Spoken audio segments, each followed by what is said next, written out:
Nyi Roro Kidul berlibur ke Bali. Di suatu malam bulan purnama, ombak laut selatan beriak tak seperti biasa. Di dasar samudra, Nyi Roro Kidul memandang ke permukaan dengan mata hijau zamrudnya. Ia lelah, bukan karena perang antar dimensi, tapi karena rindu suasana baru. Sudah terlalu lama aku di istana air ini. Aku ingin berlibur, bisiknya. Pilihan jatuh pada Bali. Pulau para dewa. Tempat di mana laut, gunung, dan manusia hidup berdampingan dalam harmoni. Ia ingin merasakan kehidupan manusia, mencicipi makanan daratan, melihat tarian api, dan mungkin berfoto dengan latar sawah hijau. Dengan satu pusaran air, ia berubah menjadi wanita cantik berbalut kebaya hijau elegan, rambut panjang terurai, dan aroma melati menguar dari tubuhnya. Tapi kali ini, ia bukan ratu mistis. Ia adalah Bu Roro dari Jogja, turis misterius yang ingin healing di Bali. Begitu tiba di pantai Sanur, semua anjing melolong. Ombak mendadak tenang.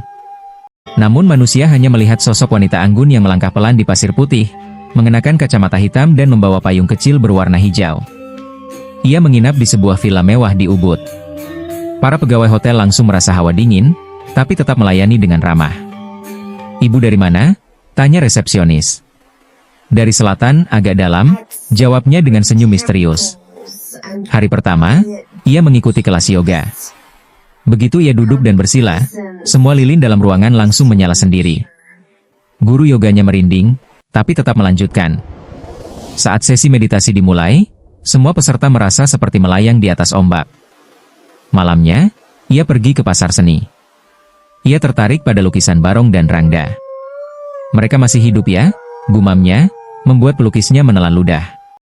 Ia membeli 5 lukisan, lalu membisikkan doa, dan lukisan itu tiba-tiba berembun dari dalam. Hari kedua, Nyi Roro Kidul mencicipi makanan Bali. Ia duduk di warung kecil dan memesan lawar, sate lilit, dan es kelapa muda.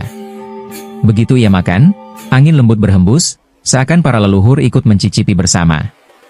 Tiba-tiba seekor kucing hitam mendekat, duduk di kakinya, dan mengeong 3 kali. Ia tersenyum. "Kau datang juga, mata-mata langit," bisiknya. Sang kucing menghilang dalam asap tipis. Saat malam turun, ia menyamar sebagai turis lokal dan menonton tari kecak di Uluwatu. Tapi saat api mulai dinyalakan, api itu membentuk-bentuk ombak. Para penari tak sadar, tapi penonton merinding tanpa alasan. Dalam hatinya, ia tersentuh. Tarian ini bukan hanya hiburan. Ini adalah warisan dunia gaib dan manusia. Bali menjaga jembatan antara alam, katanya lirih. Mereka belum lupa. Hari ketiga, ia pergi ke Tirta Empul untuk merasakan air suci. Begitu ia masuk ke kolam pemandian, semua mata air memancarkan cahaya kehijauan. Para pengunjung menyangka itu efek cahaya. Tapi para penjaga pura tahu, ada sesuatu yang suci sedang mandi. Seorang anak kecil mendekatinya dan berkata, "Ibu bau laut." Ia tersenyum dan mengusap kepala si anak. Di malam hari, anak itu bermimpi terbang di atas samudra bersama seekor kuda laut putih. Di kafe tepi tebing, ia memesan kopi Bali. Begitu ia minum, angin laut bertiup kencang, membawa harum kopi ke seluruh penjuru desa.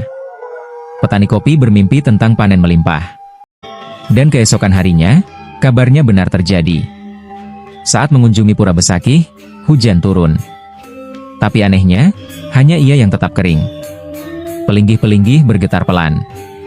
Para pemangku melihat ke arah langit dan tahu, tamu agung telah datang. Di hari terakhir, ia berjalan di sepanjang pantai Jimbaran. Ia melihat sampah berserakan, kapal asing mencuri ikan, dan nelayan yang putus asa. Ia menatap laut dengan tatapan sedih. Bahkan surga pun bisa terluka, ucapnya. Ia lalu duduk dan menulis mantra di pasir.